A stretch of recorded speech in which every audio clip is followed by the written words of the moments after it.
Hey guys, it's Sarah and welcome back to my channel. Today, of course, I have another Japanese video for you guys, and this one is actually dealing with some Japanese survival tips and tricks. And this is perfect for you guys who are coming here for a short period of time. I just basically wanted to share some things with you guys that I wish I would have known before I kind of dove into the culture, just some things that I would have found helpful. They're not going to be in any particular order, but let's go ahead and get started.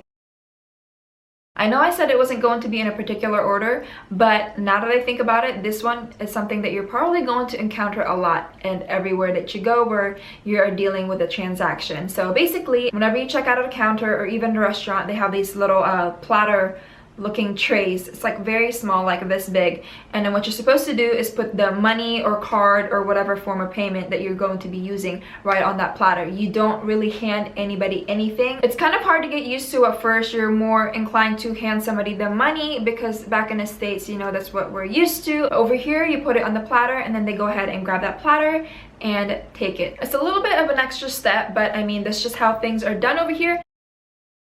So the part of Japan that we live in is pretty highly populated. It's not as bad as downtown Tokyo, but there's not a lot of land space, so you'll see a lot of tall buildings and parking garages, things like that. Most likely you'll encounter escalators, and on these escalators you're supposed to stand on the left side if you want to just ride it, so other people will pass you on the right side. That's just common courtesy, and it's done on the left side because we do drive on the opposite side of the road over here as opposed to in the US, so I guess it just goes ahead and follows with pedestrians as well.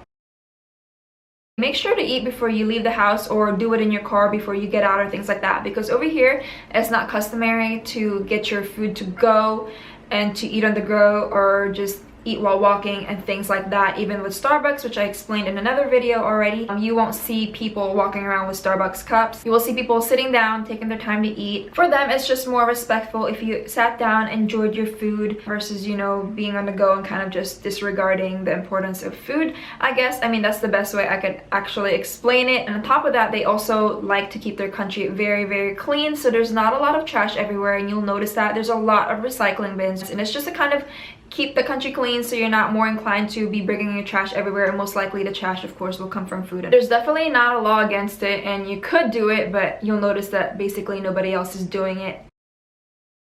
This one I explained in another video. I had issues figuring out how to use their toilets here when I first got here because they're so extremely high-tech. For the most part, most of them are that way, especially in newer buildings. Just a heads up for you guys, there will be a billion different controls on the toilet itself, and there's going to be a little arm kind of sticking out to the side which controls the temperature and a billion other different things, music and all of that. Yes, music. For the most part, the flush on it is either motion activated and you kind of just run your hand through this like little speaker looking thing, or there's going to be a button versus a lever to flush a toilet. So just keep that in mind in case you guys don't know how to flush it like me.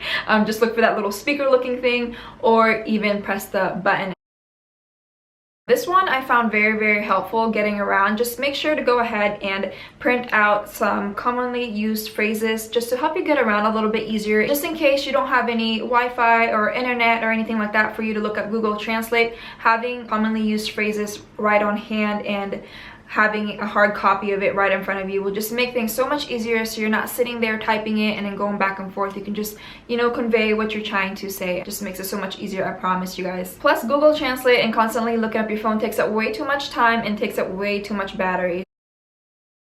Trains are extremely quiet, guys, so you basically don't even talk on your phone while you're on the train. You'll also notice that there's not a lot of loud conversations either, so for the most part they're going to be some adolescents or maybe some younger kids making the most noise, but you will see the adults being very, very quiet or just having extremely quiet conversations or no conversations whatsoever. So no talking on the phone, definitely no eating on the train either. Basically be quiet, and if you want to listen to music or listen to anything like that, make sure to bring you guys' headphones. This one I've kind of touched on earlier, but going back to the whole trash and Japan scenario. For the most part, you're just going to find recycling bins. They're really, really huge on recycling over here and just being super eco-friendly. So you guys just have to either bring your trash home or throw it out in case you were eating something and throw it out at the store where you got it from, things like that.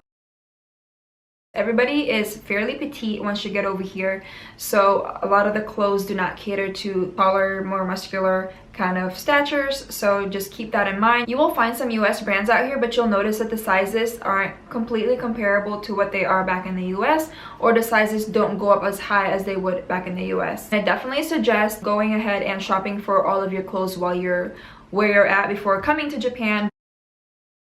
This one is actually a very helpful tip as well. Most restaurants, I want to say 85% of restaurants offer chopsticks versus your traditional fork and spoon. It's going to be mainly chopsticks. So if you don't know how to use chopsticks, you can either learn to use them, which is not that hard. I mean, there's different, ways to do it. You don't have to use it as perfectly as the Japanese, of course, do, but you can bring some forks and spoons with you guys. But since we live closer to the military base, a lot of places around here do offer forks and spoons, so we kind of got lucky. But going into downtown Tokyo and inner parts of Tokyo, you'll notice that everybody is basically using chopsticks. So just make sure to bring extra utensils with you guys, because you'll either be eating really slowly with those chopsticks, or you will not be eating at all.